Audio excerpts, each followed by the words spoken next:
ఆంధ్ర పాలకులకు ఈ పెద్ద మనిషి చుక్కలు చూపిస్తాను అని చెప్పి తెలంగాణలో డైలాగులు కొడతాడు. ఈ ప్యాకేజీ స్టారు, ఈ మ్యారేజీ స్టారు.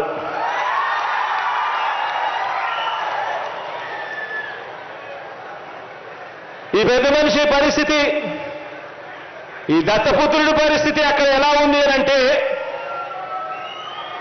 ఆ తెలంగాణలో పోటీ పెట్టి ఇన్నిన్ని డైలాగులు, ఆంధ్ర రాష్ట్రానికి వ్యతిరేకంగా కొట్టిన ఇన్నిన్ని డైలాగులకు ఆయనకు పడిన ఓట్లెన్నో తెలుసా?